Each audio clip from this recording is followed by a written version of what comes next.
Jadi langsung diekspor seperti itu sih ini. Dan itu lumayan katanya. Hmm. Karena memang kan apa namanya kalau di luar negeri gitu ya, itu kan mereka tanahnya kan kurang apa ya, kurang Subur ya, ya kurang subur lah ya gitu kan. Jadi mereka butuh apa tuh kayak semacam ya penyubur additional tanah, tanah, penyubur tanah. tanah. Heeh. Tapi ya mereka tuh nggak mau yang itu loh, Kimia. yang Iya, gitu. Makanya pupuk si kimia biochar ini. ini cukup apa ya cukup menarik gitu untuk dijadikan ekspor gitu kan. Wah, Nah boleh tapi tuh Pak, kita kembangkan. heeh, bisa bisa. Kebetulan saya itu rumah juga rumah orang tua tuh di daerah daerah pesisir ini ya, Mhm. pesisir utara Bekasi itu Cikarang tuh. Itu sama Ya. Pak, masih banyak sekam-sekam itu Pak. Nah itu gitu Pak Hernawan. Banyak Jadi itu Pak. memang sebenarnya problemnya selama ini gitu ya. Sekam itu kan hanya menjadi satu limbah ya Pak ya, Pak Hernawan ya. Dan itu tuh mereka tuh susah gitu untuk apa ya, untuk menghilangkan atau mengurangi limbah itu gitu kan. Ada paling-paling dibakar. Nah kalau dibakar kan permasalahannya adalah masalah lingkungan kan, lagi-lagi Iya, kan betul. Iya. kayak gitu. Nah, kalau sekam padi sih Pak, sekam-sekam padi sih masih bisa dipakai untuk itu Pak biasanya. Untuk peternakan ayam. Iya Sekamnya ya, pakan, benar-benar sekamnya ya. pakan ya. Bukan dia untuk ini aja, untuk bawahnya itu alas biar Oh nggak untuk dingin alas gitu ya. alas untuk bednya ya. Ya bednya dia biasanya Mhm. dikasih gitu dan nanti bednya apa sekamnya yang dari peternakan itu dijual untuk ini pupuk sebenarnya. Pupuk kandang. Oh, Karena kan dia oh, itu tuh oh. kan Oh kotoran-kotorannya kan ya ya nempel ya di situ betul ya. betul. Dia pupuk Mhm. kandang. Kalau sekamnya Betul ya. betul. Cuma kalau Mhm. jeraminya itu Pak, yang padi-padi ininya ya, batang padinya itu yang Batangnya, wah, itu yang batang padi yang belum di ini. ya yang belum bisa ter ini. Heeh. Ya Kalau yang cuman sekamnya ya. mhm. Cuman sekam sendiri kalau kata apa namanya kakak ipar saya kan punya pabrik beras ya di Oh iya Cirebon iya. tuh. Nah itu tuh memang eh, susah gitu loh untuk mendistribusikan atau menjual si sekam itu gitu ke peternakan ayam gitu kan. Murah gitu Makanya kali ya. ya mungkin ya sebenarnya sih murahnya itu sebenarnya nggak masalah. Yang penting mereka hilang aja gitu dari gudang Oh karena iya. susah gitu. Karena kalau misalnya udah kebanyakan dan kita harus ngebuang, nah malah jadi kita yang bayar gitu loh Pak Hernawan. Iya iya betul betul. Betul. Tapi kalau misalkan emang ada yang membutuhkan, kan jadinya kan di situ kan transaksional ya. Jadi apa namanya dia mau beli, kita ngejual, terus kita juga berkurang gitu loh si stok limbah sekamnya itu Betul seperti betul itu kan. betul. Iya. Saling Nah, menguntungkan jadi ya. saling menguntungkan. Heeh. Jadi memang masalahnya selama ini tuh para petani-petani di daerah Cirebon mereka tuh kadang suka ibaratnya nambahin untuk ngebuang si sekam ini. Nah, waktu itu saya pernah nawarin nih, katanya mau ada dari luar negeri mau ada survei nih buat pabrik biochar gitu kan. Hmm. Bahan bakunya dari si sekam ini gitu kan. Terus kira-kira bisa menyuplai gak? Saya bilang kayak gitu kan. Iya Terus iya iya. saya tanya di daerah Cirebon, di daerah Gresik itu ada berapa banyak gitu kan. Kebutuhannya ternyata cukup banyak juga. Jadi dia kayak semacam eh 70 ton per hari ya kalau nggak salah tuh dari teman saya bilang tuh mereka. Iya. Gitu. Di daerah Kerawang juga banyak Pak untuk sekamnya. Ah, Nah, itu makanya. dia. Itu Pak Joko tuh, orang Kerawang tuh. Oh iya Pak Joko, Lumbung Pak padi, RT Pak, ya. lumbung padi. Oh, Lumbung Padi. Nah, biasanya kalau batang-batangnya itu kan dibakar, terus abunya dipakai Ah, buat pupuk lagi di sawah, di nah iya. Ah. dicampur dengan tanah sawah itu dibolak-balik lagi. Terus kalau Mm-mm. sebagian sekam biasanya digiling lagi, dicampur jadi dedak ya Pak ya, dedak. Iya, Jadi dedak betul. nomor duanya bekatul ya, dedak. Betul. Ha, ha. Jadi emang apa namanya sebenarnya di Indonesia ini apa ya kayak semacam banyak gitu yang bisa dijadikan Iya, sumber iya. apa ya eh, apa ya untuk dorongan ekonomi buat masyarakat Hmm. kayak macam petani gitu sebenarnya ya. Cuman kan manajemennya itu kan yang harus dibenahi lah ya. Maksudnya kayak pemerintah, misalkan kalau misalnya ada orang yang investasi yang mau tadi tuh pabrik biochar mau investasi harusnya dipermudah gitu kan supaya Nah, nanti iya iya kita iya. bisa apa namanya kita bisa narik-narikin si sekam-sekam itu. Nah itu kan artinya akan menjadi tambahan insentif kan buat si petani itu gitu daripada mereka maksudnya aduh nih nggak tahu gimana ya. Aduh kalau misalkan kita ngebuang gitu minta tolong orang buat ngebuangin si sekam ini kita yang bayar gitu kan ya udah akhirnya daripada bayar ngebakar tapi ngebakar malah jadi apa namanya tuh permasalahan lingkungan gitu kan Terusnya. jadi Ya. ya gitulah muter-muter aja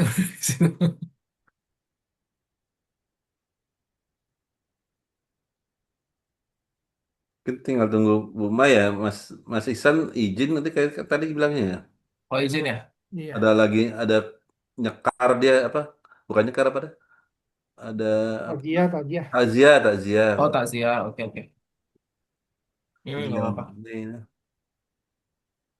Ya hari ini memang kebetulan saya kan juga agak kurang sehat, maksudnya masih agak pilek gitu kan. Tapi ya nggak ada materi juga sih sebenarnya yang ingin saya sampaikan gitu. Maksudnya dari materi slide gitu ya, karena tadi udah ngomong sama Pak Andri gitu kan, sisa pertemuannya kita jadikan diskusi aja gitu. Nanti sistemnya kayak gimana nanti kita bisa obrolin bareng-bareng gitu loh. Iya, Pak. Pak, kalau yang eh, sekamnya yang dulu programnya KDM itu yang Bobby Bos itu bagaimana, Pak? Itu apakah apakah di hidden biar pemerintah apa ya tidak merugi ya karena itu kan nanti hasilnya bertentangan dengan Pertamina ya? Atau memang tidak berhasil ya, Pak ya? Yang mana tuh? Yang Bobby Bos. Bobby, Bobby Jadi Bos Sekap. Bobby Bos itu kan dia dari sekam dan jerami padi, Pak. Yang proyeknya jadi sekam dan jerami padi Oh, itu didaur ulang lagi ah, ah, menjadi ah.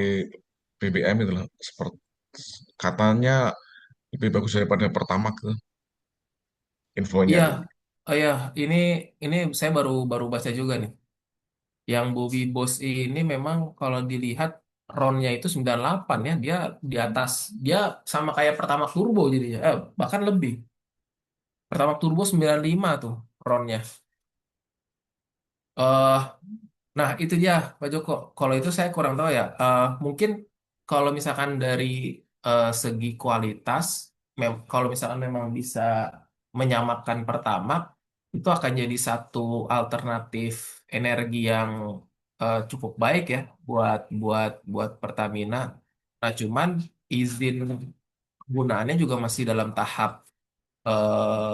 ini sih apa namanya masih dalam tahap penyempurnaan gitu kan karena kan ada regulasi-regulasi yang harus dipatuhi gitu kan dan mungkin saya pikir selain dari regulasi penggunaannya itu saya pikir dari mungkin ini ya dari sisi produksinya kali ya karena kan itu kan dibuatnya dari limbah sekam gitu ya Pak Joko ya. Iya, betul. Limbah Eh, sekam eh, dan eh. jerami. Heeh. Nah, limbah sekam dan jerami dan itu kan harus ada proses fermentasi itu kan, terus kemudian ada proses apa. Nah, mungkin dibandingkan dengan minyak konvensional yang kita tuh udah belinya tuh setengah jadi ya kalau dari luar tuh. Kita kan nggak beli crude oil yang mentah banget kan kalau dari luar tuh. Jadi kayak udah jadi setengah jadi, terus kemudian diolah kembali supaya meningkatkan oktan numbernya kan ronnya itu. Kalau yang saya baca. Nah, dibandingkan dengan proses itu, proses dari kita membuat si Bobby Boss eh, dari nol, ibaratnya dari si limbah sekam ini, itu prosesnya tuh lebih lama dibandingkan dengan yang itu, gitu. Dan belum dan apa ya? Mungkin kapasitas dari si produksinya itu juga masih belum bisa memenuhi kapasitas kebutuhan ini ya orang Indonesia ya. Mungkin buat Karena lokalan ya. betul, kayaknya buat lokal. Tapi saya rasa itu cukup bagus ya. Maksudnya kalau misalkan emang bisa diproduksi dengan harga murah gitu ya, dan memang sesuai dengan spesifikasi kendaraan yang ada di Indonesia gitu ya, itu bisa bisa membantu orang-orang di area-area yang persawahan gitu atau gimana gitu kan. Bisa lumayan menghemat lah gitu. Nah, cuman nggak tahu nih harga jualnya juga sendiri berapa, belum Uh, ada mung- infonya. Mungkin ya harga jualnya tergantung dari tahapan prosesnya. Kalau tahapan prosesnya Betul. semakin panjang ya semakin mahal. Iya, betul. Ya, Makanya itu dia. Kalau misalkan yang kita beli apa namanya minyak setengah mentah lah ibaratnya itu kan prosesnya kan cuman kayak satu kali dua kali gitu kan kayak purifikasi itu peningkatan bilangan oktan gitu kan pakai metode spesifik gitu kan. Dan itu sudah memungkinkan untuk dilakukan dalam waktu singkat seperti itu dan memproduksi eh, apa ya volume yang banyak. Cuma saya nggak tahu ya, kalau misalkan kita lihat berita-berita tuh kan banyak yang bilang bensin di Malaysia tuh lebih murah gitu ya. Nah itu gimana ceritanya tuh ya? Maksudnya dengan bilangan oktan yang lebih tinggi, tapi Malaysia bisa lebih murah? Apa mereka mereka kan nggak punya kilang minyak kan seperti di Indonesia kan ya? Di Malaysia tuh. mungkin ini Pak, yang membuat dia murah kan sistem subsidinya dari pemerintah ya Pak ya. Oh iya sih. Itu mungkin itu yang membedakan. Mungkin harga mentahnya dari Amerika gitu mungkin sama, tapi subsidi dari pemerintahnya yang beda-beda. Mungkin itu. Oh bisa jadi bisa jadi.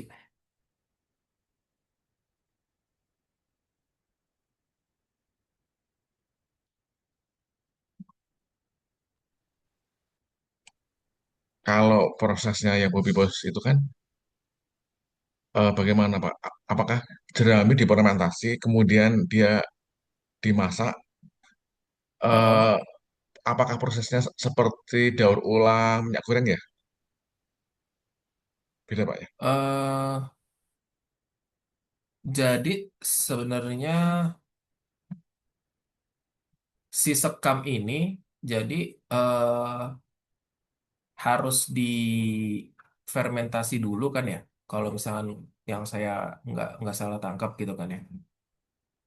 Nah itu tuh untuk menfermentasinya itu kita juga harus pakai dekomposer. Jadi biar si sekamnya itu tuh hancur gitu loh, Pak Joko katanya. Nah terus habis itu dari situ baru di apa namanya fermentasi gitu ya. Nanti dari situ tuh eh, dia akan mengeluarkan suatu cairan ya sebenarnya sama kayak inian minyak goreng cuman kalau misalnya minyak goreng kan dia setahu saya minyak goreng tuh dia dipanasin gitu kan ya. Iya, minyak goreng Ah, itu seperti plastik itu Pak. Prosesnya ah, ah. plastik aqua. Ya. Jadi dipanasin terus habis itu nanti disuling kan ya dipisahkan gitu ya. Iya, Ah, ah. eh, waktu waktu itu saya pernah melihat proses yang ada di Jepang itu, tapi Mhm. waktu itu proses untuk plastik ya, plastik itu dia dipanasin, dimasak gitu, terus Ya. disuling, terus didinginkan, eh, nanti Hmm. embunnya yang diambil itulah yang jadi minyaknya gitu. Hmm, hmm, hmm. Betul betul. Ah. Ya kalau kayak gitu, cuman kalau misalkan kalau kalau si Bumbu Bos itu sebenarnya prosesnya sama gitu ya. Tapi kalau misalkan yang minyak dari kelapa sawit gitu misalkan ya, itu kan dia langsung si kelapa sawitnya yang dimasak gitu kan. Terus kemudian nanti minyaknya diambil disuling. Nah kalau ini dia harus ada proses fermentasi terlebih dahulu kayak gitu. Jadi dihalusin dulu si jeraminya, sekamnya gitu kan. Terus habis itu di, di, di, dikeringin, dihalusin gitu ya. Nah, terus setelah dihalusin dikasih dengan enzim tertentu gitu ya secara proses biologi gitu kan. Ini yang mungkin prosesnya agak lama itu Pak Joko. Jadi kalau misalkan kita untuk dapat minyak kelapa sawit kita bisa langsung ibaratnya kayak masak si sawitnya. Tapi ini sebelum dimasak harus difermentasi terlebih dahulu. Tapi untuk bagian penyulingannya tetap mirip gitu dengan yang dilakukan pada minyak mentah pada umumnya gitu minyak minyak minyak sawit kelapa sawit. Oh gitu Pak ya. Jadi tetap ada proses penyulingan ya. Iya Eh, tetap tetap. Tidak seperti proses pembuatan tape ya Pak ya. Tapi maksudnya Kan tape terus dikasih ragi doang, habis itu iya, jadi lembek gitu ya.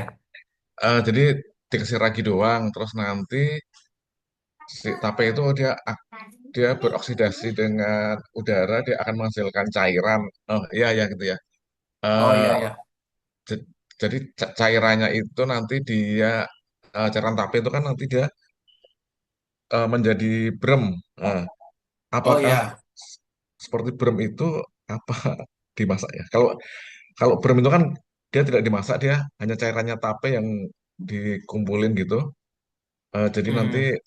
tapenya jadi makanan, bremnya jadi minuman. Kalau yang brem gitu. Tapi kalau yang Bobby Boss, apakah dari proses fermentasi itu terus penyuling ada penyulangan dengan dimasak ya? Apa enggak gitu Pak?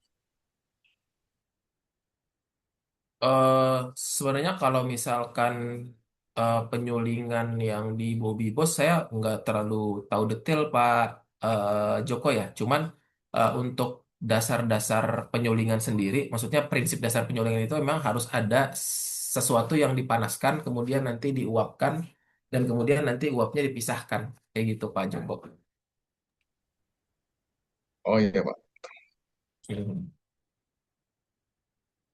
Kalau misalkan yang si tape itu kan dia kan apa namanya mungkin sebenarnya gini ya Pak, mungkin bisa aja, tapi proses penyulingan itu akan membantu lebih memurnikan si cairan yang kita dapatnya, ya gitu. Kalau misalkan tape kan dia kan pasti tergenang ya di situ kan, terus ntar ada campuran airnya, ya kan.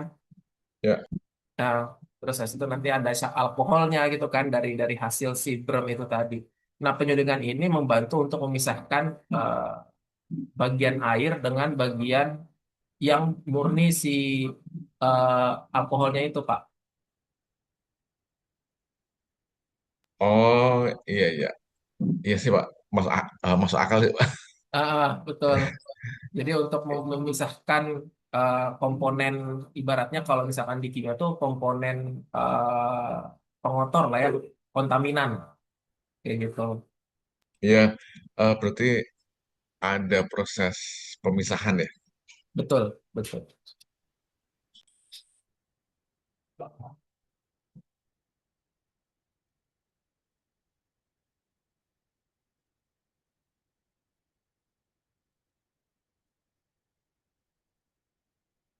Ini Bu Mei eh, ada info lagi. Kalau nggak ada mungkin nanti minta tolong disampaikan aja kali ya. Iya Pak, Ah, ah, ada informasi Pak. baik. Ya jadi Bapak, Assalamualaikum warahmatullahi wabarakatuh. Terima kasih sudah Waalaikumsalam. menyempatkan waktunya untuk berdiskusi. Ini saya eh, senang ya berdiskusi dengan Bapak gitu karena memang banyak pengalamannya ini. Banyak pengalamannya, banyak insight-nya juga. Terima kasih. Dan apa namanya? eh, kita ada mungkin kalau tadi mungkin sekitar 7 pertemuan lagi ya Pak Hernawan yang termasuk UAS ya. Jadi Iya. tadi saya sudah ngobrol nih sama Pak Andri gitu di awal bahwa eh, untuk sisa pertemuan ini saya sih harapannya kita mau wah Bu Mei tepat sekali Bu Mei, Pas, selamat pas. datang. Iya, Pak. Baru baru baru mau menyampaikan informasi. Terima kasih Bu Mei sudah hadir. Ya, jadi Bapak-bapak dan Ibu sekalian, nanti harapannya di sisa pertemuan berikutnya itu kita saya sih maunya melakukan ibaratnya apa ya? Ya kita diskusi sebenarnya diskusi santai gitu ya, tapi diskusi santai yang ilmiah gitu ya, yang apa namanya tentang tentang teknologi energi terbarukan ini. Nah, jadi eh, saya harapannya nanti Bapak-Bapak bisa mencari gitu ya beberapa artikel ilmiah maupun non ilmiah gitu ya di internet gitu ya. Kemudian yang teknologi tentang teknologi energi terbarukan yang terkait dengan bidang eh, Bapak-Bapak di sini gitu, bidang pekerjaan Bapak-Bapak. Jadi kayak saya mau kita nanti berdiskusi bagaimana si teknologi energi terbarukan ini bisa terimplementasikan. Jadi silakan pilih itu kan kemarin kan kita udah membahas baterai, superkapasitor, fuel cell, hidrogen gitu kan. Kemudian ada apa namanya termokouple ya kan, yang material thermal itu kan. Nah itu nanti silakan dicari perkembangan terbarunya saat ini seperti apa gitu ya. Perkembangan terbaru dari si teknologi energi materialnya silakan bawa bapak pilih gitu ya mau yang mana. Mau hybrid bisa, misalkan baterai dengan fuel cell boleh, baterai dengan sel surya bisa gitu kan. Sel surya dengan fuel cell silahkan gitu kan, baterai dengan superkapasitor oke gitu kan. Nah nanti setelah eh, merangkum atau mensummary si eh, teknologi yang terbarukan, perkembangan terbarunya seperti apa gitu ya. Dalam mungkin kurun waktu 3 tahun terakhir kali ya, silakan dicari artikelnya terserah jumlahnya mau berapa gitu kan. Tapi minimal mungkin 5 ya, 5 sampai 7 artikel itu minimal gitu ya. Kalau mau banyak nggak masalah gitu kan. Jadi sumbernya jadi lebih kredibel. Nah, dari situ nanti di summary, setelah di summary nanti eh, silahkan dibuatkan semacam apa ya, ya mungkin visibility study ya, apakah atau teknologi yang seperti apa ke depannya yang kira-kira harapannya bisa diimplementasikan di area pekerjaan Bapak-Bapak dan Ibu sekalian. Seperti itu mungkin untuk iniannya. Nah, nanti sisa pertemuannya kita akan diskusi aja gitu ya satu persatu mungkin menjelaskan atau mempresentasikan gitu ya mungkin ya menggunakan PPT aja gitu sedikit atau ya file yang sudah dibuat gitu ya ditampilkan aja didiskusikan gitu kan seperti itu. Ada tanggapan sampai apa namanya, ada tanggapan dari yang sudah saya sampaikan? Iya Pak, jadi kita pilihlah masing-masing sesuai dengan mungkin keinginan kita atau sesuai dengan eh, tujuan ke depan kita untuk tesis kita. Kita lihat Pak ya, cari energi, Boleh. energi terbarukan kira-kira yang 3 tahun belakangan ini bagaimana potensinya gitu loh Pak ya. Nah, Buat perkembangannya resumenya, seperti apa, Pak? perkembangannya seperti apa kita buat Betul. resumenya gitu Pak ya. Mhm. Oke Pak, yang bisa kita terapkan mungkin di bagi kerjaan kita masing-masing lah atau Ya, di luar pekerjaan kita juga nggak masalah gitu, apa ya yang penting kita sebenarnya nggak masalah. ya, siapa. Hmm. Ini kan kalau Pak Hermawan kan di bagian geothermal tuh, ya kan kemarin tuh. Nah, terus geothermal kan kemarin kan kita membahas terakhir apa ya kita membahas termokouple ya tentang masalah material termoelektrik ya. Nah, seperti itu kan. Nah, itu juga bisa dipilih kalau Pak Hermawan mau milih itu atau mau kombinasi termoelektrik dengan baterai atau termoelektrik dengan apa seperti itu.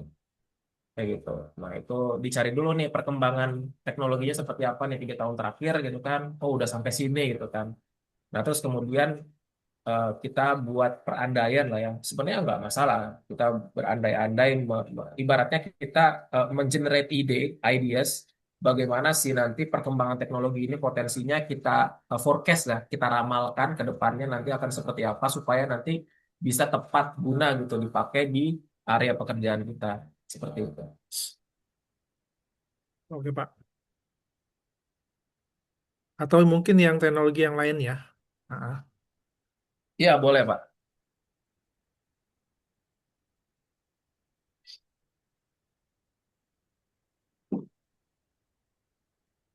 Itu nanti PowerPoint aja Pak ya, PPT Boleh, ya, untuk diskusinya PowerPoint boleh, Pak. tapi kita Tapi kan buat itu kita, juga semacam buat iya kan, PowerPoint juga. kan summary-nya kan Iya, iya. dokumennya, ha, Iya. dokumen sampling. Sedikit aja nggak masalah, nggak perlu sampai 10 halaman kebanyakan. Iya, Pak. Maksudnya dari si core teknologi ini perkembangannya udah seperti apa gitu kan. Yang Iya, penting iya. bisa di, didapatkan informasinya secara jelas. Oke, Pak. Ini ada jadwalnya atau kayak gimana Pak enaknya Pak? Dibuat jadwal atau seperti apa ya? Mungkin Oh iya ya. ya, agar jadi maksudnya inilah Ada target ya, saya ya selesaikan ada kapan. target. Terus kemudian juga jadi masing-masing sudah menyiapkan gitu. Iya iya ya, boleh boleh. Atau kita Jadi undi aja ya? sebenarnya saya sih lebih menyerahkan ke eh, bapak-bapak dan ibu sekalian gitu ya. Maksudnya mau jadwalnya seperti apa. Cuman saya tuh tanggal 13 itu sebetulnya ada wisuda. Saya ada acara wisuda. Jadi Oke, kemungkinan ya. tanggal 13 kita off dulu. Nah, itu kan masih ada Ya, waktu tuh nanti sampai di tanggal nah, dua tanggal dua puluh puluh dua saya tujuh juga ya Pak ya? eh, iya ya. kita kalau nggak salah dua UAS puluh di dua puluh tujuh. pertengahan Juli udah UAS tuh, Pak. Apa sekalian sebagai UAS kita itu, Pak? Iya, ha, boleh, boleh. Itu emang saya mau plotkan sebagai UAS juga. Jadi nanti ya misalkan ini saya nggak tahu ya ini tanggal 20 ini saya sebenarnya ada agenda keluar dari kantor. Itu saya masih di Bogor. Nah, saya nggak tahu nih bisa online atau enggak karena memang acaranya masih ada dari pagi. Jadi kemungkinan pun kita mau mulai untuk presentasinya di tanggal 27. Berarti kan ada tanggal 27. Kalau misalkan dia UASnya di tanggal 18, berarti kita sisa 4 pertemuan lagi gitu. Nah, ini kan ada berapa di 1, 2, 3, 4, 6. 5, 6 lah ya. Ya bisa lah ya 2, 2, 2 gitu. Iya, ya Pak. Siapa? Gitu. Berarti nanti kita mulai dari tanggal 27. Nah, itu yang 2, 2, 2 itu monggo lah gambreng kali ya. Bawa aja. Yang udah siap duluan lah, duluan gitu ya. Iya. Ya, betul. Yang siap duluan, maju gitu. Enggak, biasanya dari abjad itu Pak. Jangan dong. Oh. Dari A itu. Dari AB Kayaknya, gitu. ya kayaknya selama ini ya memang dari abjad ya. Tapi kemarin sama Pak Ali huruf A terus yang di duluan suruh sama Pak Ali. Ya kan sekarang kan ChatGPT banyak ya sebenarnya ya maksudnya ChatGPT kan mudah untuk membantu kita lah setidaknya untuk meringkas gitu kan. Kita tinggal tambah-tambahin dikit gitu kan maksudnya ideas dari kita tuh Iya, seperti iya. apa. Seperti itu nggak masalah juga. Siap, Pak. Kayak gitu. Jadi fix minggu depan Bapak off ya Pak? Nggak ada itu ya? Dua Eh, minggu. Iya, 13? tanggal 13, 13 13? tuh saya ada acara ke sekolah, tanggal 20 tuh saya ada ke Bogor, dari kantor ada meeting, Mhm. considering sesuatu lah itu baru selesai siang kemungkinan. Nah, itu saya khawatirnya kalau misalkan di siangnya itu kita lanjut, saya nggak tahu juga sampai rumah jam berapa kan. Iya. Ya berarti Khawatirnya, dua hmm, minggu ke depan Bapak off lah gitu ya Pak? Ya kita ya kita Ya, ini tugas lah gitu ya. ya Pak kita ya. iya bikin dua tugas. minggu Oke, untuk siap, siap, siap. mengerjakan tugas ini. Untuk Jadi memang saya pekerjaan tugas. saya berikan waktu. Iya, iya Pak. Ntar saya bilang ke Bu Dita, udah saya kasih tugas gitu. Iya, iya. Siap Pak. Seperti itu. Tidak perlu ganti hari ya Pak ya.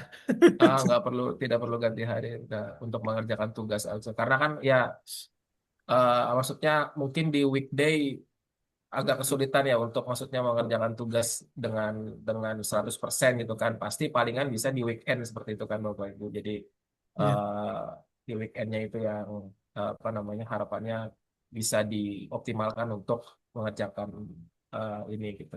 Baca-baca dan lain sebagainya. Karena kan harus juga dibaca kan, misalkan ada artikel harus dibaca setidaknya bagian abstrak, bagian konklusi gitu kan. Dan itu kan juga pasti butuh waktu.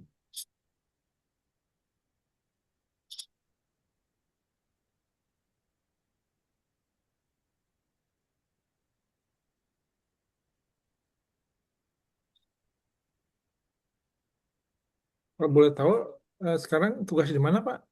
Pak Tani? Oh, sekarang saya kerja di UI, Pak. Di mana Pak? UI, UI. Oh di UI, di ini, Eh, di UI di ya. direktorat, di direktoratnya saya kerja di direktorat di bagian pengelolaan kekayaan intelektual.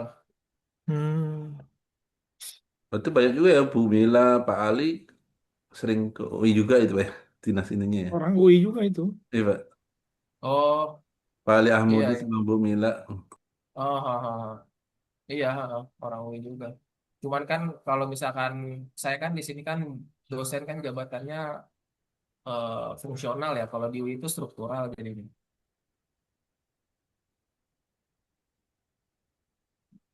Ya sebenarnya agak unik sih sebenarnya nih saya nih di apa namanya. Jadi awalnya kan sebelum di UI itu saya kan di firma paten ya, di firma IP ya kan.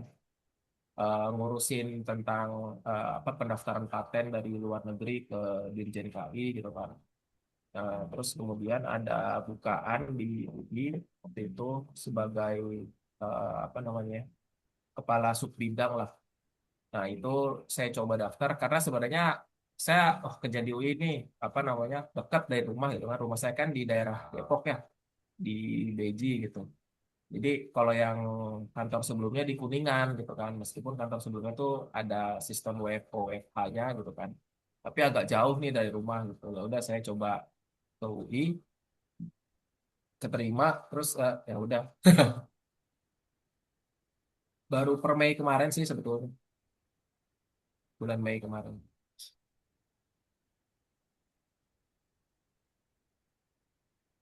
Kira-kira ada lagi Bapak Ibu yang ingin didiskusikan?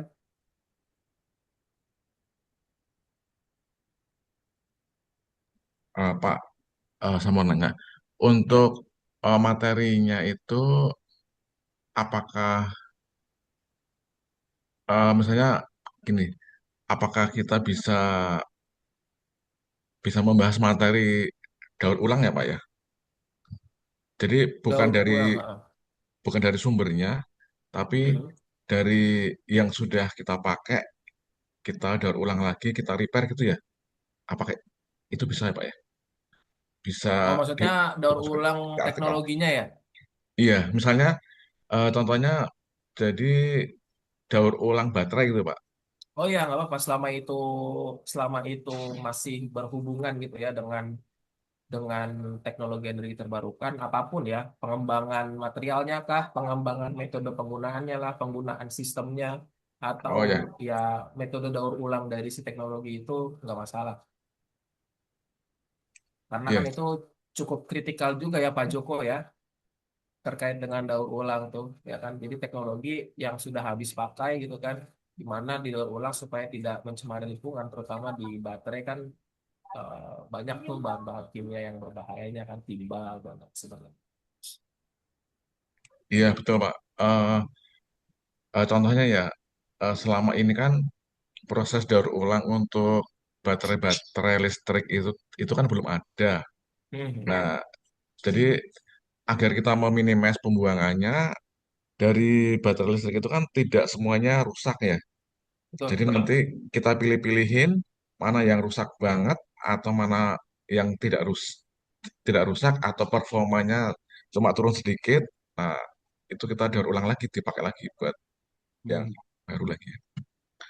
Dipakai yang buat yang lain lagi.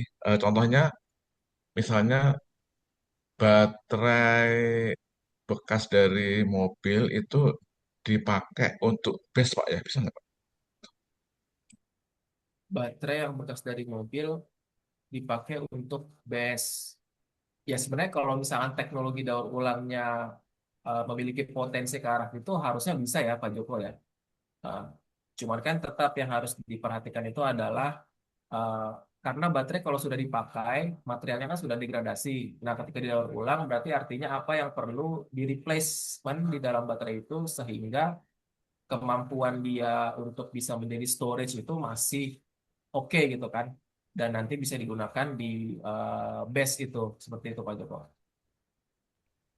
Iya, eh, contohnya Pak, di dalam baterai itu misalnya contohnya tuh ada 100 elemen baterai yang dipakai di hybrid ya. Terus eh, contohnya di Toyota. Jadi di Toyota itu ada beberapa limbah-limbah baterai saat ini tuh kita buang ke Madura. karena energi produksi, Pak. Nah, Hmm. menurut saya baterai-baterai di dalamnya kan itu kan baru ya, tidak semuanya NG, hanya di beberapa yang jelek aja. Nah, daripada satu satu bendel baterai itu dibuang, saya punya ide baterai itu saya buka lagi di dalamnya, terus sel-selnya itu yang masih bagus akan saya susun lagi, terus baterai yang bagus akan saya pakai buat base gitu, Pak. Apakah bisa? Memungkinkan Pak Joko ya. Maksudnya ketika proses apalagi ketika proses disassembly dan assembly-nya itu udah oke gitu ya. Artinya kan kalau misalkan kita proses disassembly kan pasti ada komponen yang rusak gitu kan. Nah, terus kalau misalkan sel-selnya sebenarnya dirasa masih oke, masih bagus dan ingin digunakan lagi. Nah, pertanyaannya sekarang adalah eh, bagaimana mana kapasitas penyimpanannya di material karbon dan material misalkan kita pakai apa sih kalau di baterai itu biasanya ion ya material lithium karbonnya itu apakah masih 100% gitu ya kan? Apa namanya potensi kapasitasnya lah penyimpanannya. Nah itu yang harus di cek ulang dulu Pak Joko. Nah, terus cara pengecekannya itu apakah cukup dengan menggunakan voltage, Pak ya? Volt, voltmeter ya? Atau bagaimana, Pak? Atau dicek itunya, kandungan Iya, kimianya? sebenarnya kalau kalau misalkan kandungan kimia kan artinya kita nanti ngebongkar si selnya lagi ya. Tapi sebenarnya kalau misalkan selnya masih utuh dan masih bagus, saya rasa pakai Voltec meter juga sebenarnya bisa kan untuk melihat kapasitas dari si sel itu sendiri, ya kan? Maksudnya Iya, kan kita kan nanti akan lihat impedance-nya gitu kan, kemudian nanti apa namanya maksimum potensial yang yang bisa di apa ya yang bisa di deliver gitu lah ya seperti itu kemampuannya. iya, Hmm. Artinya kita harus punya baseline juga Pak Joko kalau misalkan baterai yang baru tuh kan kayak gimana terus nanti baterai sel itu pasti kan ada degradasi ya Pak Joko ya di dalamnya kan. Nah itu kan pasti degradasi itu akan mempengaruhi kalau di dalam fuel cell sih pasti akan mempengaruhi impedance-nya kan. Berarti kalau misalnya impedance-nya naik kan dia ada degradasi material gitu kan. Jadi dari situ kan kita bisa mengecek nih, oh ini dia impedance-nya dibandingkan dengan baseline sel baru itu berapa persen eh, kenaikannya gitu kan. Kemudian performa kapasitansinya itu menurunnya berapa persen kayak gitu. Nah kalau misalkan nggak terlalu tinggi gitu ya, ya sebenarnya bisa aja gitu kan. Karena kan sel yang di dalam baterai pack itu kan banyak ya, Pak Joko ya, sel-selnya tuh, iya, betul. ya kan? Berarti kita perlu punya satu master ya, Pak ya, master satu sel ya. Iya, itu sebagai baseline untuk melihat Iya, apakah performanya itu turunnya seberapa persen sehingga kita punya ibaratnya kayak nilai pagu eh, yang mana nanti nilai itu kita tetapkan oh kalau turunnya cuma sekian persen bisa kita gunakan lagi nih kita ambil lagi terus nanti bisa jadi base gitu. ya betul, Pak. Karena di pabrik di di Toyota itu rata-rata baterai itu cacat karena handling aja, Pak. Jadi, misal Oh, baterai ini dari rak jatuh. Nah, hmm. baterai dari rak jatuh itu kan kita sudah masuk NG dan itu dibuang. Kita ganti yang baru lagi kalau di pabrik itu. Oh, tapi selnya kan masih bagus sebetulnya kan. Iya, hanya bentuk casingnya aja yang pesok-pesok atau Oke, baret-baret gitu oke. kan. Gitu. Iya, iya, iya. Oke, Pak.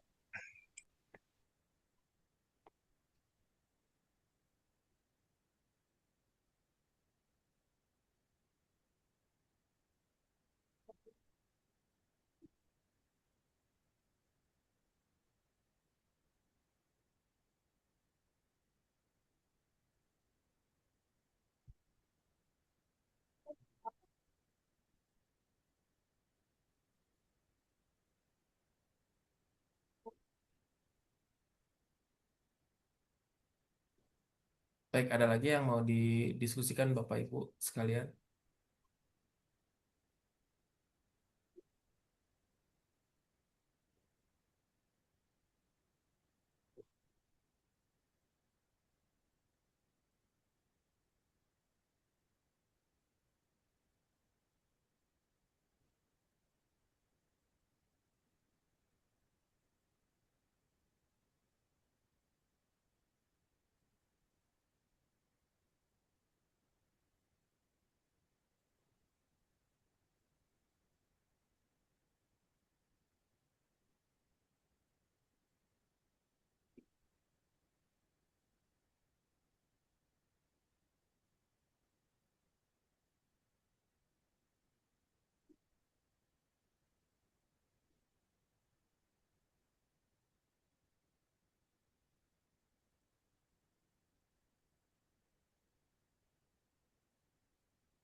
Baik, Bapak Ibu, kalau sudah tidak ada yang ingin Izin Pak Tan, didiskusikan. Oh iya ya, oh ya Pak Indro, oh ya, izin Pak Taning. Terima oh ya kasih. silakan silakan. Selamat pagi semuanya. Eh, Sedikit diskusi Pak, lagi pun Oke juga oke. bertanya ya Pak Taning ya terkait tentang proyek pekerjaan kami itu di saya itu ada sebuah problem short yang sering terjadi, dan ini baru saya tangani juga terkait tentang baterai basah ini Pak. Ini kasus lagi, jadi kami belum bisa Oh, menganalisis terjadinya baterai basah ini sering meledak ya Pak. Ini baru tahun lalu saya ganti, 2 tahun yang lalu, tahun ini mm. sudah pecah lagi, meledak lagi itu loh Pak. Ini Oh, ya secara analisa risiko dari baterai basah itu seperti ini Pak, gitu jawabannya dari eh, para teknisi. iya Maka ya. untuk itu secara kerjanya baterai basah dengan baterai kering ini bagaimana sih Pak, dan bagaimana sih maintenance-nya gitu loh. Artinya ini pecahnya bermacam-macam, jadi kasus kena short sedikit pecah, terus Mhm. over charging juga pecah lagi gitu. Iya iya Jadi iya. baru yang saya tangan ini baterai 100 Ah pada saat genset starter itu langsung pecah itu loh. Nah, kalau yang tahu 2 tahun yang lalu itu mengenai teknisi saat penggantian mungkin kena sanggulan atau kena short antara kutub positif dan negatif atau anoda dan katoda, yang di situ Mhm. pecah itu pasti ya, mungkin ada mungkin kalau ketahan pasti itu. Kalau Mhm. ini kondisi kena charger aja, artinya kena charging. Kalau analisa kami selalu ini karena overcharging, jadi sudah penuh gitu loh Pak. Iya iya iya. Itu efeknya gitu. Jadi ya itu yang selama kita pakai selalu analisa, sering mendengar memang baterai basah ini sering pecah, sering meledak gitu karena kelebihan charger gitu. Maka solusinya hanya kita selalu mengganti charging yang elektrik atau istilah charging yang sudah secara otomatis kalau tegangannya sudah melebihi dia akan berhenti gitu. Nah, Hmm. kadang-kadang solusi ini saya sudah nemuin 4 kali. Ya memang jawabannya hanya charging yang atau cas yang dari stot kita ganti yang inverter gitu aja. Karena Iya di iya iya. inverter itu sudah ada batas maksimumnya. Contoh kalau 12 volt kita melebihi sampai 13 sampai 14 itu sudah mutus, nggak mau ngisi gitu. Mhm. Cuma pada saat pakai engine atau pakai generator ini pakai dinamo ampere atau yang secara langsung dari putaran, kita tidak Mhm. bisa mengontrol bahwa tegangan yang dikirim itu kadang-kadang bisa sampai 15 volt. Kalau yang Oh. dua baterai secara seri dia bisa mencapai 26 volt gitu. kalau kita Mhm. ukur tegangannya gitu loh. Padahal di situ juga secara cairan penuh gitu. Ada yang analisanya itu Pak cair airnya berkurang.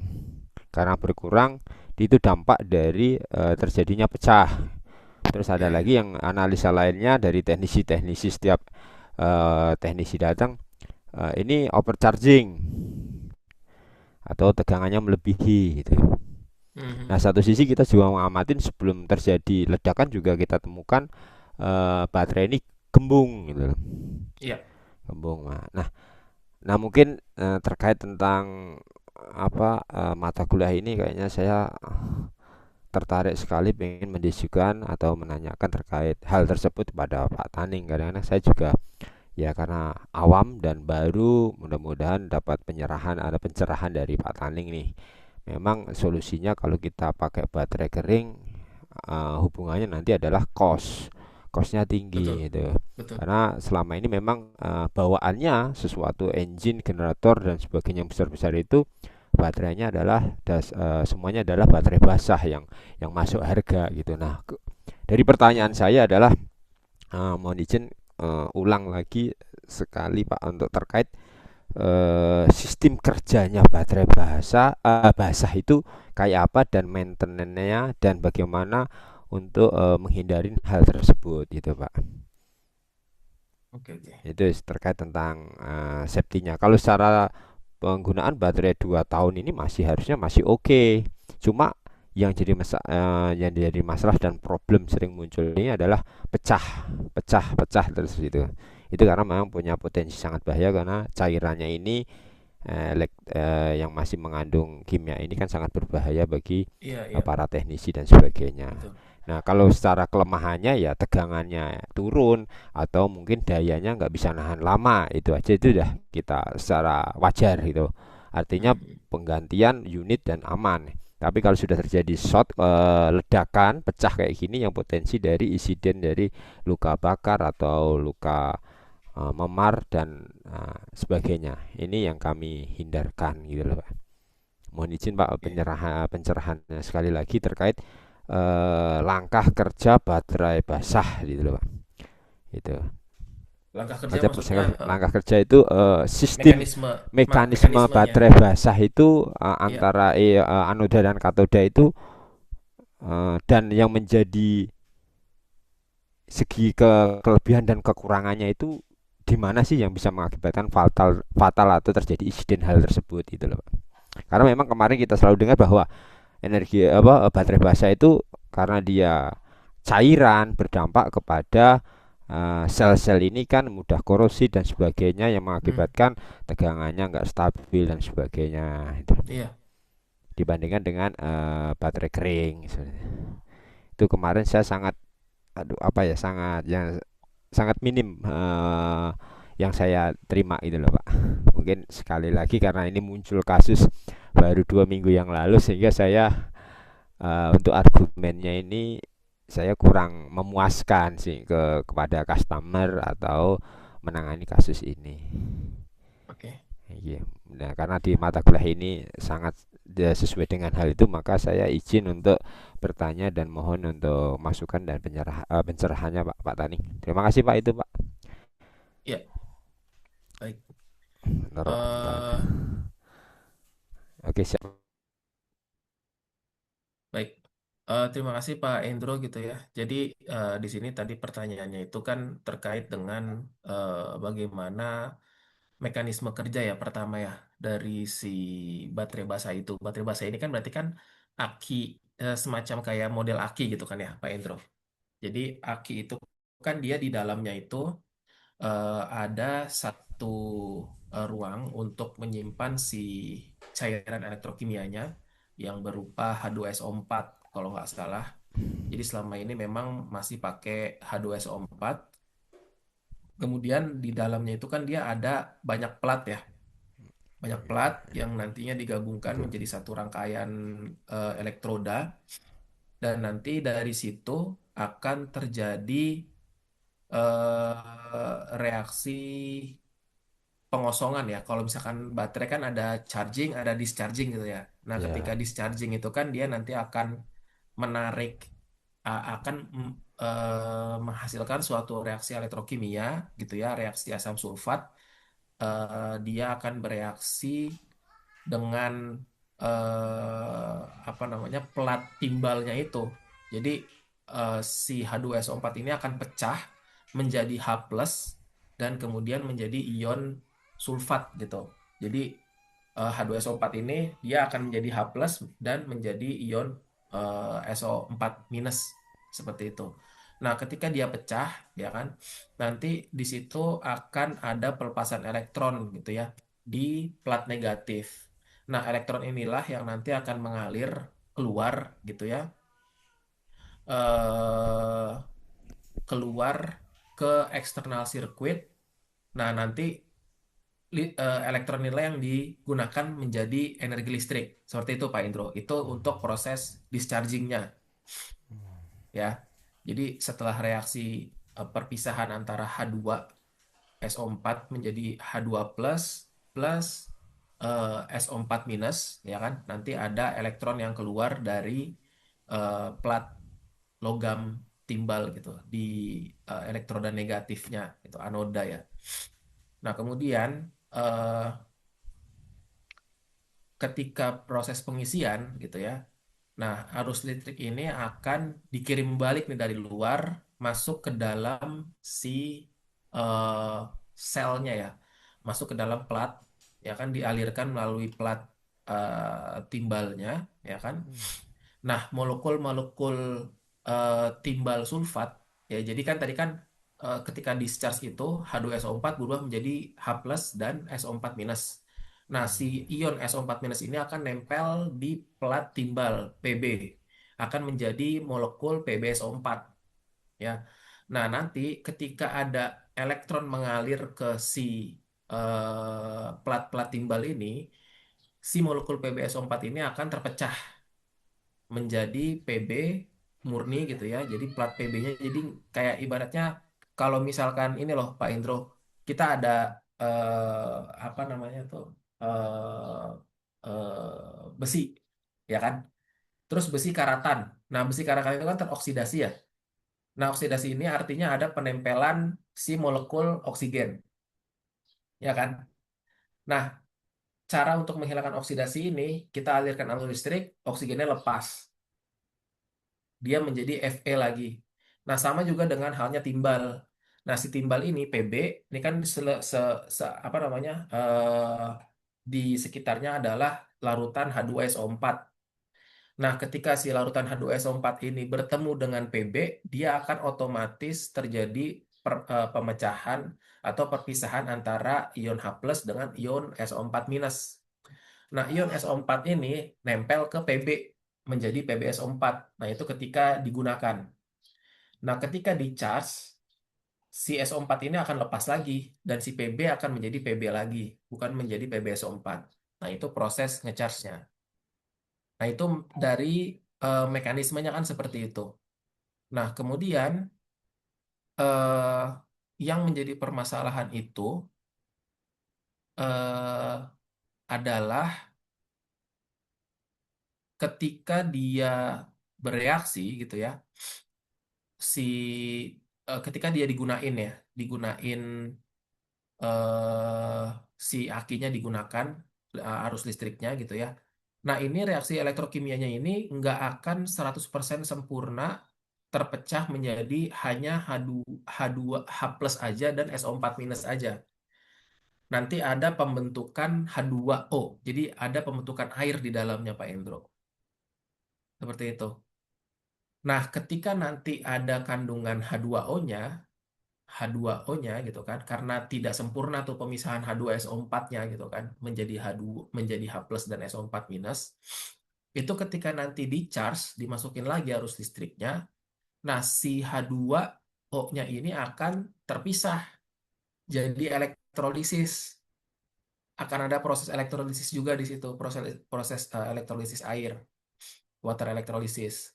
Nah, itulah yang menimbulkan adanya eh, produksi gas di dalam si sel baterai itu sendiri.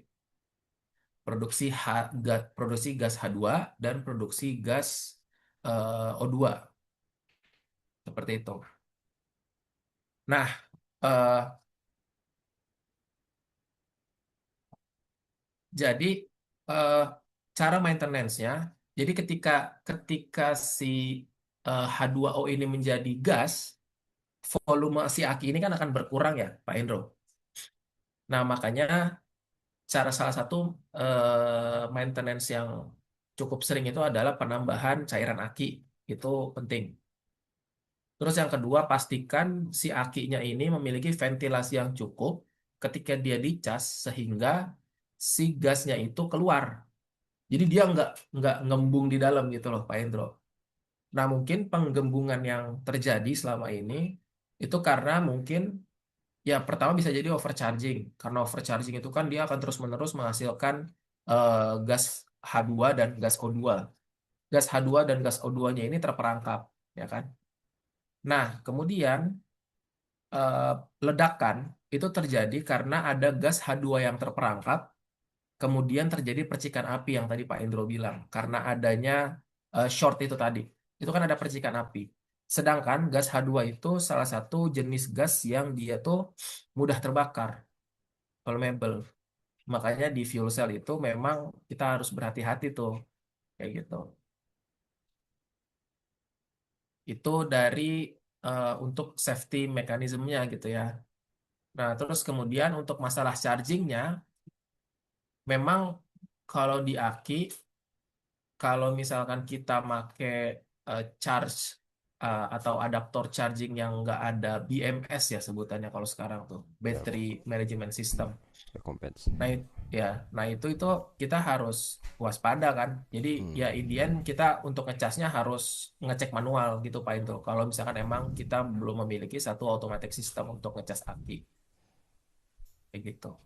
Kalau misalkan di baterai kering kan eh, selama ini kalau misalkan si baterai keringnya itu disambungkan langsung ke perangkat elektronik, nah di perangkat elektroniknya itu ada BMS-nya Pak Indro kan. BMS-nya. Jadi si Battery Management System. Jadi dia tidak akan ibaratnya overcharging.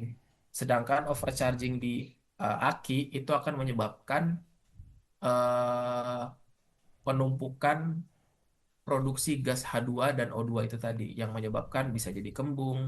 Terus kalau misalkan dia ventilasinya kurang bagus untuk keluar si gasnya ya, itu akan menyebabkan kembung gitu kan.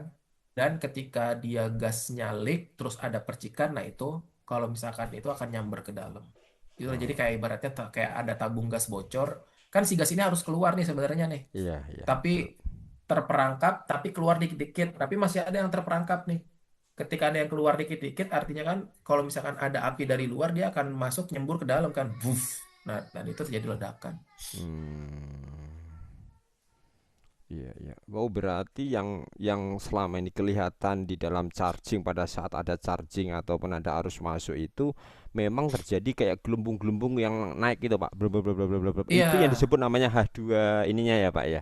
betul. Itu produksi H2, Nah, H2 H2 gas dan O2. H2 dan O2-nya dari gas itu tadi yang itu yang Betul, menjadikan termasuk ya, atau gas hidrokarbon pada saat dia ada percikan itulah yang terbakar ya, yang betul, dampaknya. betul Maka sekali. memang ya memang benar sirkulasi atau lubang-lubang dari setiap tutup-tutup untuk pengisian dari cairan itu benar-benar sirkulasi dan jangan sampai terbuka. Maka ada istilah pada saat pengisian atau pada saat charging, tolong tutupnya dibuka. Berarti intinya Nah, bahwa itu dibuka ini tujuannya adalah mengeluarkan dari reaksi dari H2O2 dari charging itu ya Pak ya hasilnya ya. betul sekali. Oke, oke, Heeh. paham Pak. Jadi paham maksudnya itu. Maka Jadi, karena jadi ilmunya dulu sangat kami terima itu sangat minim sekali Pak. Itu oh, kenapa sih misinya, kenapa harus dibuka dan apa sih yang penyebabnya pecah ini ternyata adalah di ya, dalam reaksi kimia pada baterai basah ini adalah yang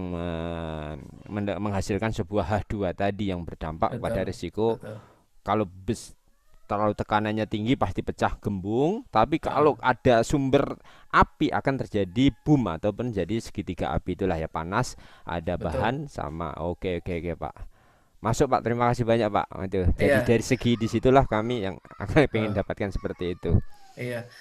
Jadi Hmm, memang kan di baterai basa itu sendiri kan dia sebenarnya larutannya elektrolit kan H2SO4 ya, Pak ya, Indro ya. ya Nah, tapi H2SO4 ya. H2SO4 yang digunakan ini kan tidak tidak konsentrasinya tidak 100% H2SO4 karena wah H2SO4 konsentrasi pekat tuh sangat berbahaya Pak Endro. Jadi kan yang Iya. digunakan adalah campuran H2O dengan H2SO4 seperti itu kan.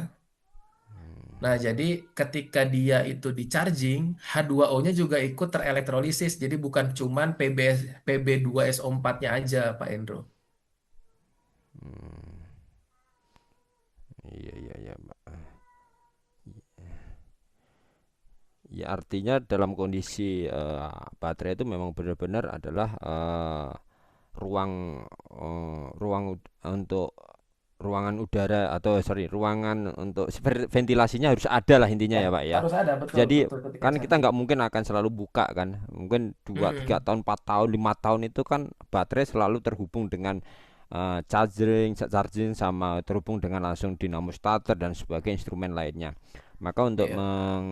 secara maintenance ya penambahan itu rutinitas, cuma penambahan kan mungkin berkala sekitar dari per 6 bulan atau 3 bulan seperti Iya. itu. Cuma kita tidak lihat kondisi masih masih ada sirkulasi ataupun ruang untuk sirkulasi udara atau pembuangan H2-nya itu juga berarti yang perlu diperhatikan artinya ya Pak ya. Bukan hanya Betul. konsentrasi kepada penambahan cairannya saja, tetapi Betul. dari sirkulasi untuk ruang pembuangan ataupun Mm, untuk keluarnya H2 itu sendiri ya Pak. mm.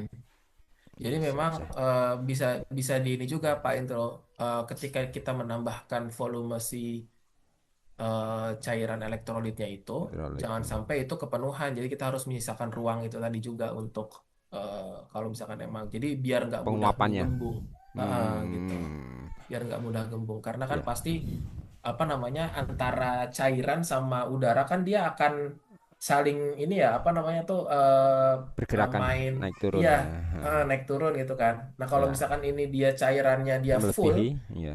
melebihi, nah ini udaranya akan bingung nih kemana gitu kan. Iya, iya, iya, iya. Tapi kalau misalkan kita buat ada penambahan, nah makanya harus dicek juga Iya. volume volume baterai baru cairannya tuh sampai semana. Nah itu ditandain Iya, ketika nanti dia berkurang, ngisinya segitu lagi, jangan lebih hmm. kayak gitu. Ya, di situ tertuliskan adalah batas minimum dan Batas maksimumnya, minimum, Pak. Itu memang ya di baterai betul. ada levelnya Ah, di situ. Jadi ah, pada saat pengisian maintenance-nya jangan sampai maksimum dan pada saat minimum di situ segera dilakukan pengisian. Itu ya, Pak ya. betul, Oke, betul. oke, oke, oke. Siap. Terima kasih. Tapi kalau dari segi identifikasi itu di atas itu ada sebuah kaca bening. Di situ Hmm. kadang-kadang itu ada baterai kondisi good, terus baterai maintenance atau baterai sudah rusak itu kan ada merah, Iya, putih dan iya. itu dari apa sih Pak itu warna itu mendeteksi nyala yang ada di baterai itu ada putih, merah sama. Nanti di situ kan keterangannya good sama maintenance atau posisi. Oh, Nah, i- i- hmm, saya belum pernah lihat ya buat aki yang agak gede gitu ya. Karena jarang juga kan main dengan aki. Tapi mungkin itu indikatornya indikator apa ya? Kalau maintenance tuh, mungkin indikator Identifikasi kalau memang eh tidak punya alat pengukur, cuma kadang-kadang aha, cukup melihat dengan identifikasi yang ada di setiap baterai itu memang ada kaca yang di situ menyala. Kaca itu kalau di aha. short itu ada putih di tengahnya dilingkarin dengan biru, terus putih full sama putih dilingkari dengan merah. Di situ keterangannya ada tiga: baterai good, baterai maintenance, terus baterai apa rusak lah itu. Nah, itu Oh, situ oh, coba sebentar ya saya cari dulu indikator ya indikator gimana yang ada di gimana. sebuah Indikator baterai. pada baterai basah ya.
Oh, hidrometer.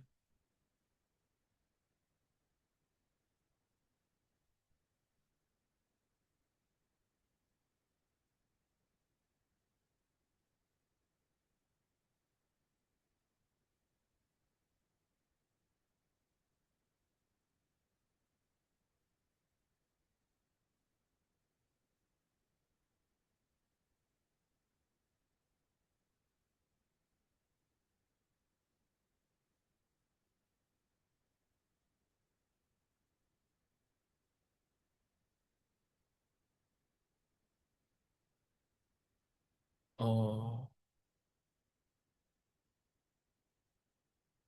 oh ya, Pak Hendro. Saya baru lihat keterangannya nih di apa namanya di Google. Saya juga baru baru ngeh ternyata di Aki ada kayak gituan ya. Itu sebenarnya mekanismenya kayak ini Pak Indro, apa namanya indikator bensin. Jadi kayak ada bola-bola gitu.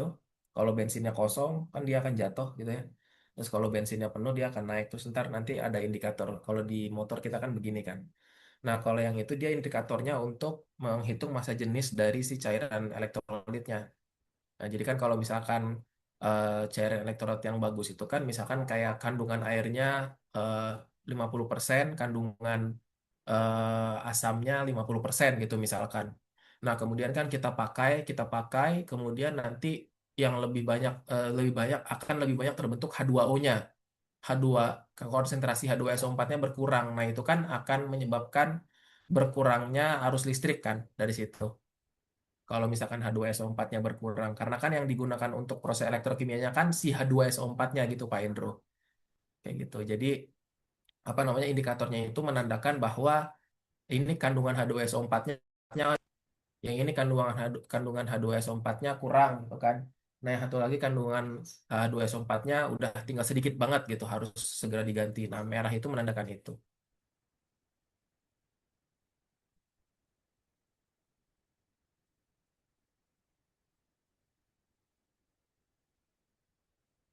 Oke, terima kasih banyak Pak Taning, mantap, makasih banyak. Ya, Nggak kedengeran, Pak? eh, ya Pak, siap, terima kasih banyak Pak atas pencerahannya Pak. Terima kasih Oh, atas maaf, maaf. ya, ya bisa diterima Pak. Bentar, Pak Indro.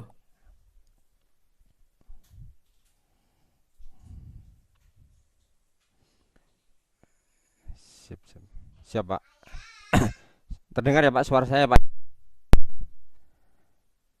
Ini headset saya agak agak rusak. Eh, oke Pak, terdengar Pak Taning, sudah kedengaran. Siap.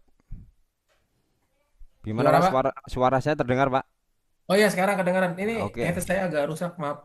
Oke Pak. Terima kasih Pak. Artinya bahwa saya juga sedikit mengambil kesimpulan bahwa kondisi baterai aki itu basah itu walaupun secara fisiknya masih bagus, gembungnya bagus, cairan juga penuh, ternyata arti dalam ambil kesimpulan di sini H2SO4 ini menjadi peran untuk perubahan energi listriknya yang Betul, membentuk dan mengisi dan mengeluarkannya. Jadi bukan dari betul. semata-mata hanya cairan. Jadi cairannya itu yang kandungan H2SO4-nya inilah yang berperan penting sehingga Iya. belum tentu baterai yang masih fisiknya oke sempurna, cairannya penuh itu yang menjadi rusak karena salah satunya memang kandungan cairannya juga terus jadi dari elemen-elemennya yang mungkin sudah kotor sehingga tidak perubahan H2-nya yang tidak sempurna Betul. seperti Itu hidrokarbon ya sistemnya hampir sama dengan kayak hidrokarbon itu ya Pak ya artinya jadi saat hidrokarbonnya HC kan, kalau HC hidrokarbon ya saat dikasih arus listrik O2 dan ini akan membentuk gas hidrokarbon itu tadi yang H2O, iya. H2O itu H2O. H2O itu kan air, Pak. air Jadi, betul nggih nggih. eh, ya jadi gini, kalau misalkan volumenya berkurang, belum tentu, misalkan volume berkurang nih. Nah, bisa jadi itu tuh H2SO4-nya sudah sangat sedikit. Nah, ketika kita tambahin, itu kan akan jadi encer ya. Iya iya, Nah, akan jadi penuh. eh, tekniknya supaya si konsentrasi H2SO4-nya itu tetap tinggi, cairan yang di bawah yang sisanya itu dikuras, terus habis itu diganti dengan yang baru. Jadi kalau misalkan gini, misalkan eh, kita sisanya ternyata nih air nih. Air Mhm. airnya misalkan 3 bagian, Mhm. H2SO4-nya 1 bagian. Nah, kalau misalkan kita tambahin misalkan H2SO4 1 bagian, air 1 bagian, nah ntar kan di sini jadinya airnya 4 bagian, H2SO4-nya jadi 2 bagian kan? Kayak gitu loh. Jadi kayak H2SO4-nya enggak 100% keisi sebenarnya.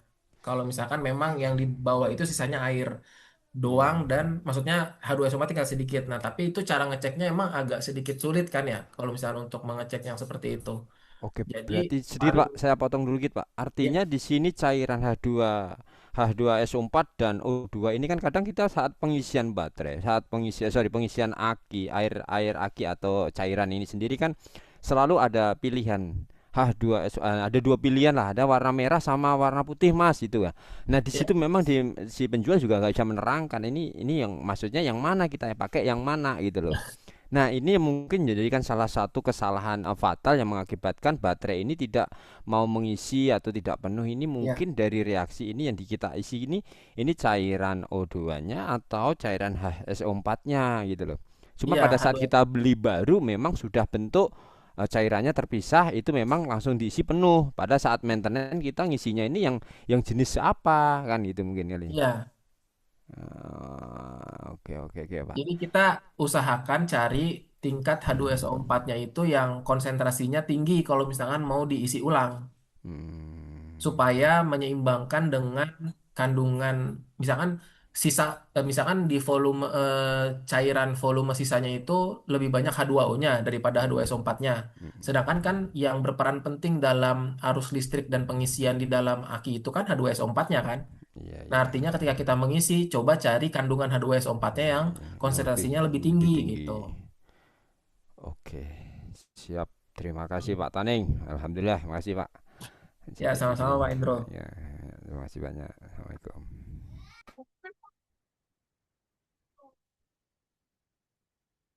Baik, kira-kira ada lagi yang ingin didiskusikan nih, cukup menarik Pak Indro, terkait dengan maintenance.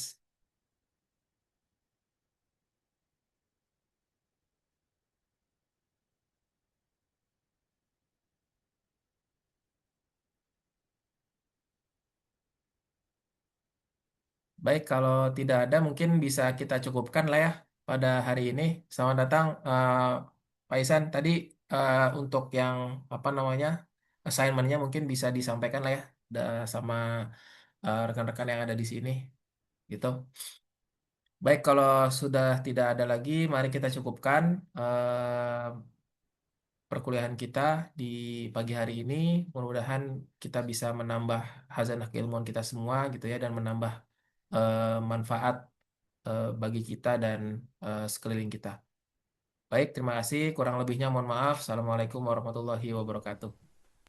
Waalaikumsalam Waalaikumsalam. warahmatullahi wabarakatuh. Terima Terima Terima kasih kasih kasih Pak. Pak Pak Endro, Pak Taning. Joko, Terima kasih. Bu Mei, Pak Ya, Andri, terima kasih Waalaikumsalam Pak. warahmatullahi wabarakatuh. Pak Terima kasih Isan. Pak Taning, makasih banyak. Ya, sama-sama Pak.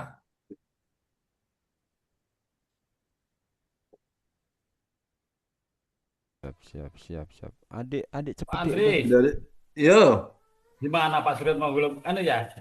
belum Pak, coba sebelum dijawab Pak Suripno. Oh, Bapak udah chat. Udah, Oh,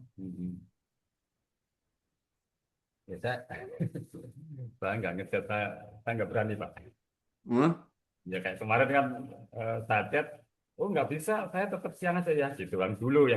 Mungkin kalau Hmm. sekarang nggak tahu deh. Eh, Ya teman-teman, kalau mamanya Pak Suripno bisa sekalian ya, karena Pak Iya, As katanya nggak ada ya, Pak, iya, Pak yang Sugi. tinggal tidur lah. Nah, maksudnya kalau Pak Suripno bisa sekarang maju Iya, kalian ya. Oke, setuju. belum dibalas ya Pak ya? Belum dibalas-balas ini, mau Oh, telepon nggak enak juga Pak.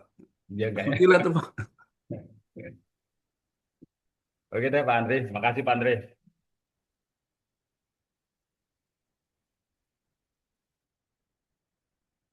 Kalau pas nggak ada Pak.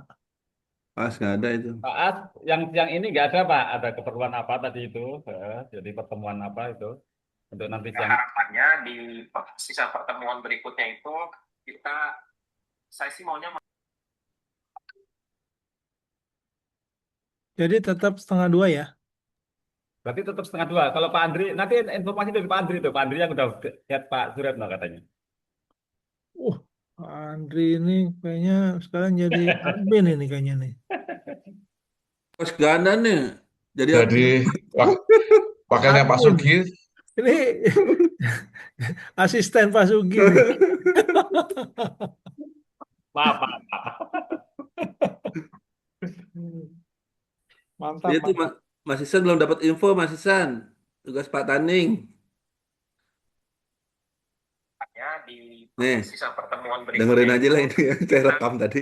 saya sih maunya melakukan Mas Isan, ibaratnya apa ya? denger ya? Kita diskusi